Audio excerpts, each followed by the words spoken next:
हमारे चारों ओर मतलब हर पल कुछ न कुछ बदल ही रहा है। हाँ बिल्कुल। जैसे बर्फ पिघलकर पानी बन जाती है, या एक सेब को काटकर छोड़ दें तो वो भूरा पड़ जाता है। दूध से दही जम जाता है। हाँ, लेकिन मेरा सवाल ये है कि क्या ये सारे बदलाव, क्या ये एक जैसे हैं? मतलब क्या बर्फ का पिघलना और सेब का भूरा होना एक ही कहानी है? ये एक बहुत ही मजेदार सवाल है और इसका जवाब है नहीं। अच्छा। यहीं पर हमें भौतिक और रासायनिक बदलावों के बीच का फर्क समझना होता है। देखिए, बर्फ का पानी बनना एक भौतिक बदलाव है। भौतिक मतलब दिखने में वो बदल गया, ठोस से तरल हो गया, लेकिन अंदर से वो अभी H2O ही है। आप उसे जमाकर वापस बर्फ बना सकते हैं। ओह, ठीक है। ये तो रिवर्सिबल है। लेकिन कटे हुए सेब का क्या? एक बार वो भूरा हो गया तो आप उसे वापस ताजा सफेद नहीं कर सकते। बिल्कुल मतलब यहाँ कुछ ऐसा बदला है जो वापस नहीं आ सकता। एकदम सही। और ये एक रासायनिक बदलाव है, और हर रासायनिक बदलाव के पीछे एक रासायनिक अभिक्रिया या केमिकल रिएक्शन होती है। तो इसमें होता क्या है? इसमें ना पुराने बॉन्ड्स टूट जाते हैं और फिर नए बॉन्ड्स बनते हैं। एटम्स बस अपनी जगह बदलकर नए मॉलिक्यूल बना लेते हैं। तो जो हिस्सा लेते हैं वो अभिकारक या रिएक्टेंट्स कहलाते हैं, और जो बनते हैं वो उत्पाद या प्रोडक्ट्स होते हैं। तो आज की हमारी ये जो गहरी पड़ताल है, इसका मिशन यही है, हम एक तरह से जासूस बनने वाले हैं। बिल्कुल। और हम उन सुरागों की तलाश करेंगे जो चीख चीख कर बताते हैं कि यहाँ एक रासायनिक अभिक्रिया हुई है। हम उन संकेतों को डिकोड करेंगे जो हमें बताते हैं कि हमारे आसपास केमिस्ट्री काम कर रही है। ठीक है, तो केमिकल डिटेक्टिव। मान लीजिए हम किसी रिएक्शन की जगह पर पहुंचे। हमारा पहला सुराग क्या हो सकता है? मतलब हमें कैसे पता चलेगा कि यहाँ कोई रासायनिक खेल हुआ है? हाँ, एक बहुत मजबूत सुराग है, बुलबुलों का निकलना। बुलबुले? हाँ, अगर आप दो चीजों को मिलाते हैं और अचानक उसमें से फिज करके बुलबुले निकलने लगे, तो ये एक बड़ा संकेत है कि कोई गैस बन रही है और बाहर निकल रही है। जैसे स्कूल की लैब में वो क्लासिक एक्सपेरिमेंट होता था। जिंक के कुछ दाने एसिड में डाले और बूम, मतलब बुलबुले ही बुलबुले। वो देखने में हमेशा बड़ा मजेदार लगता था। वो मजेदार होने के साथ साथ एक बेहतरीन उदाहरण भी है। जब हम जिंक के दानों को मान लीजिए डाइल्यूट हाइड्रोक्लोरिक एसिड में डालते हैं, तो एक तरह की अदला बदली होती है। अदला बदली? हाँ, जिंक हाइड्रोजन से ज्यादा ताकतवर या कहिए रिएक्टिव है, तो वो जाकर हाइड्रोजन को उसकी जगह से धक्का देकर हटा देता है और खुद क्लोरीन के साथ जुड़ लाता है। बिल्कुल। तो बेचारा हाइड्रोजन अकेला रह गया और गैस बनकर बाहर निकल गया। वाह! और यही हाइड्रोजन गैस हमें बुलबुलों के रूप में दिखती है। लेकिन यहाँ एक और सुराग छिपा है। अच्छा, क्या? अगर आप उस बीकर या फ्लास्क को छुएंगे तो वो गर्म महसूस होगा। ओह हाँ। यानी इस रिएक्शन ने न सिर्फ गैस बनाई बल्कि गर्मी भी बाहर फेंकी। ऐसी अभिक्रियाओं को हम ऊष्माक्षेपी या एक्सोथर्मिक कहते हैं। रुकिए, तो अगर बुलबुले निकल रहे हैं तो हम कैसे मान लें कि वो हाइड्रोजन ही है? हो सकता है वो कार्बन डाइऑक्साइड हो, जैसे सोडा की बोतल खोलने पर निकलती है। बहुत अच्छा सवाल है। यहीं पर जासूस का असली काम आता है, सबूत को कंफर्म करना। कैसे? इसके लिए एक पॉप टेस्ट होता है। Pop test? हाँ, अगर आप गैस निकलने वाली जगह के पास एक जलती हुई माचिस की तीली ले जाएं, तो हाइड्रोजन गैस एक छोटी पॉप की आवाज के साथ जलेगी। अच्छा। ये आवाज हाइड्रोजन का केमिकल सिग्नेचर है। अगर वो कार्बन डाइऑक्साइड होती तो वो तीली को बुझा देती। तो एक ही रिएक्शन में हमें दो सुराग मिल गए, गैस का निकलना और तापमान का बढ़ना। हाँ, केस काफी मजबूत हो गया। लेकिन हर रिएक्शन इतना ड्रामेटिक नहीं होता होगा। कुछ सुराग शायद ज्यादा शांत, ज्यादा छुपे हुए होते होंगे। बिल्कुल।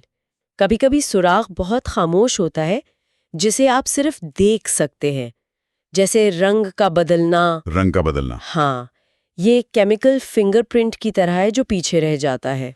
इसका सबसे क्लासिक उदाहरण तो लोहे पर जंग लगना है। चमकीला लोहा धीरे धीरे एक भूरे लाल रंग की परत से ढक जाता है, लेकिन ये प्रक्रिया बहुत धीमी होती है। क्या कोई तेज उदाहरण है? जरूर है। एक और बहुत ही सुंदर प्रयोग है। मान लीजिए आपके पास कॉपर सल्फेट का एक चमकीला नीला घोल है। बिल्कुल नीली स्याही जैसा। ठीक है। अब आप उसमें एक लोहे की खील डाल दीजिए और उसे कुछ देर के लिए छोड़ दीजिए। मैंने ये देखा है। धीरे धीरे वो नीला रंग हल्का पड़ने लगता है और हरा हो जाता है, और कील के ऊपर एक भूरी परत जम जाती है। ऐसा क्यों होता है? यहाँ भी वही ताकत का खेल है जो हमने जिंक वाले केस में देखा था। मतलब रिएक्टिविटी का? हाँ, लोहा कॉपर से ज्यादा रिएक्टिव होता है। तो जब लोहे की कील घोल में जाती है तो वो कॉपर को धक्का देकर उसकी जगह ले लेती है। नीला रंग कॉपर सल्फेट का था, अब लोहा जुड़ गया तो वो आयरन सल्फेट बन गया, जिसका रंग हरा होता है। और कील पर जो भूरी परत आई वो बेचारा विस्थापित हुआ कॉपर है। बिल्कुल, वो कॉपर कील पर जमा हो जाता है। तो यहाँ एक ही रिएक्शन में दो रंग बदले। नीला घोल हरा हो गया और चमकीली कील भूरी हो गई। हाँ, ये एक पक्का सबूत है कि एटम्स ने अपनी जगह बदली है। वैसे सेब का कटी हुई सतह पर भूरा होना भी इसी तरह की एक ऑक्सीडेशन अभिक्रिया है। अच्छा, मैंने कभी इन दोनों को जोड़ा नहीं था। तो सेब का भूरा होना असल में एक तरह का ऑर्गेनिक जंग लगना ही है। एक तरह से कह सकते हैं। चलिए, अब तापमान वाले सुराग पर वापस आते हैं। आपने बताया कि कुछ रिएक्शन गर्मी बाहर फेंकते हैं। क्या इसका उल्टा भी होता है? क्या कुछ रिएक्शन गर्मी सोख कर ठंडे हो जाते हैं? हाँ, और ये भी एक बहुत मजबूत संकेत है। जिन अभिक्रियाओं में गर्मी बाहर निकलती है वो ऊष्माक्षेपी यानी एक्सोथर्मिक होती हैं। इसका एक जबरदस्त उदाहरण है बिना बुझा चूना यानी क्विक लाइम को पानी में मिलाना। अरे हाँ, मैंने कंस्ट्रक्शन साइट्स पर मजदूरों को ये करते देखा है। वो सफ़ेद पाउडर को पानी में डालते हैं और उसमें से भाप निकलने लगती है, जैसे पानी उबल रहा हो। वो देखने में काफ़ी खतरनाक लगता है। और वो है भी। यह एक बहुत ही तीव्र ऊष्माक्षेपी अभिक्रिया है। इसमें इतनी गर्मी निकलती है कि वो पानी को उबाल सकती है और गंभीर रूप से जला सकती है। दूसरी तरफ वो अभिक्रियाएं हैं जो गर्मी सोखती हैं, जिन्हें ऊष्माशोषी कहते हैं। जैसे हाथ पर सैनिटाइजर या स्पिरिट लगाने पर ठंडक महसूस होती है। वो वाष्पीकरण का एक अच्छा उदाहरण है, जो एक भौतिक प्रक्रिया है जहां गर्मी आपके हाथ से ली जाती है।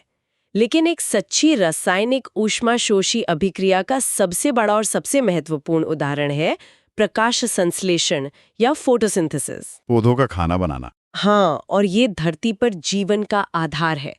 सोचिए, पौधे सूर्य की ऊर्जा को सोखकर उसे रासायनिक ऊर्जा यानी ग्लूकोज या खाने में बदल रहे हैं। वो असल में सूरज की रोशनी को स्टोर कर रहे हैं। बिल्कुल, जिसे हम बाद में खाकर अपने शरीर के लिए इस्तेमाल करते हैं। ये एक छोटे से पत्ते के अंदर हो रहा एक तरह का कॉस्मिक लेवल का एनर्जी कन्वर्जन है। वाह, ये सोचने का एक बिल्कुल नया नजरिया है। अब एक और सुराग की बात करते हैं, अवस्था का बदलना, मतलब सॉलिड से लिक्विड या गैस बनना। इसका सबसे अच्छा उदाहरण तो मोमबत्ती का जलना है ना? हाँ, लेकिन यहाँ एक बहुत दिलचस्प बारीकी है। क्या मोमबत्ती का जलना एक रासायनिक अभिक्रिया है या भौतिक?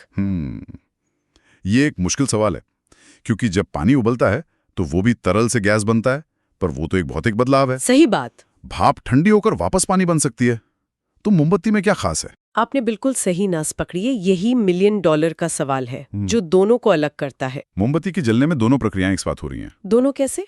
मोम का पिघलना एक भौतिक बदलाव है। पिघले हुए मोम को आप ठंडा करके वापस ठोस मोम बना सकते हैं। ठीक है। लेकिन मोम का जलना यानी उसका ऑक्सीजन के साथ रिएक्ट करना, वो एक रासायनिक अभिक्रिया है। क्योंकि उससे जो कार्बन डाइऑक्साइड और पानी की भाप बनी, उसे जोड़कर हम वापस मोम नहीं बना सकते। वो बदलाव परमानेंट है। बिल्कुल, वो वापस न आने वाला बदलाव यानी इरिवर्सिबिलिटी ही सबसे बड़ा संकेत है। जो चीज बनी वो अपनी पहचान खो चुकी है और कुछ नया बन चुकी है। ठीक है, अब हमारे जासूसी केस के आखिरी और शायद सबसे अनोखे सुराग पर आते हैं, अवक्षेप या प्रेसिपिटेट का बनना। ये शब्द सुनने में बहुत टेक्निकल लगता है, पर इसका कॉन्सेप्ट बड़ा सीधा और मजेदार है। कल्पना कीजिए कि आपने दो पूरी तरह से साफ पारदर्शी तरल पदार्थों को मिलाया, जैसे पानी में नमक या चीनी का घोल। हाँ, बिल्कुल वैसे ही। और जैसे ही मिले, अचानक उस साफ घोल के अंदर एक ठोस पाउडर या बादल जैसी चीज बन गई जो नीचे बैठने लगी। जैसे दो साफ जूस मिलाने पर अचानक उसमें गूदा या पल्प पैदा हो जाए। हाँ, ये एक बेहतरीन एनालॉजी है। बस यही ठोस चीज जो दो तरल पदार्थों के मिलने से पैदा होती है, उसे ही अवक्षेप कहते हैं। ये एक अघुलनशील यानी इनसॉल्युबल ठोस होता है। तो ये कैसे होता है? ये तो सच में जादू जैसा लगता है। इसके पीछे एक सुंदर केमिस्ट्री है। मान लीजिए हम लेड नाइट्रेट और पोटेशियम आयोडाइड के दो रंगहीन घोल लेते हैं। दोनों पानी की तरह साफ दिखते हैं। ठीक है। जब हम उन्हें एक टेस्ट ट्यूब में मिलाते हैं तो पलक झपकते ही एक चमकीले पीले रंग का ठोस पदार्थ बनता है, जो धीरे धीरे नीचे बैठ जाता है। और ये पीला पाउडर ही अवक्षेप है। हाँ, ये लेड आयोडाइड है और यही हमारा अवक्षेप है। यहाँ असल में हुआ क्या, इसे समझने के लिए एक डांस पार्टी की कल्पना करें। Dance party? हाँ, लेड नाइट्रेट के साथ डांस कर रहा था और पोटेशियम आयोडाइड के साथ। जैसे कि हमने दोनों कपल्स को एक ही डांस फ्लोर पे मिलाया, उन्होंने अपने पार्टनर बदल लिए। लेड ने आयोडाइड को पकड़ लिया और पोटेशियम ने नाइट्रेट को। हाँ, ये तो बढ़िया तरीका है समझने का। तो ये पार्टनर स्वैप ही असल में रिएक्शन है। बिल्कुल। केमिस्ट्री की भाषा में इसे दोहरी विस्थापन अभिक्रिया या डबल डिस्प्लेसमेंट रिएक्शन कहते हैं। और इस अदला बदली में जो लेड और आयोडाइड का नया जोड़ा बना, वो घुलनशील नहीं था, इसलिए वो ठोस बनकर घोल से बाहर आ गया। कमाल है। पानी को साफ करने की कई तकनीकों में और मेडिकल लैब्स में टेस्ट करने के लिए इसी सिद्धांत का इस्तेमाल होता है। तो इन सभी सुरागों का मतलब क्या है, अगर हम इन सबको एक साथ देखें तो? इसका मतलब है कि केमिस्ट्री सिर्फ किताबों या लैब तक ही सीमित नहीं है।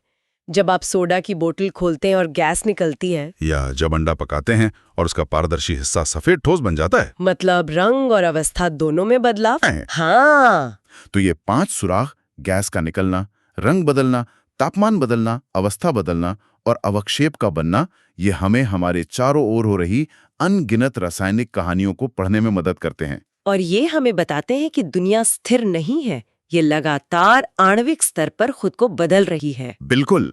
और इसी बात पर एक विचार के साथ आपको छोड़कर जाते हैं। पाचन यानी डाइजेशन की प्रक्रिया के बारे में सोचिए। जब हम खाना खाते हैं तो हमारा शरीर उसे ऊर्जा में बदलता है।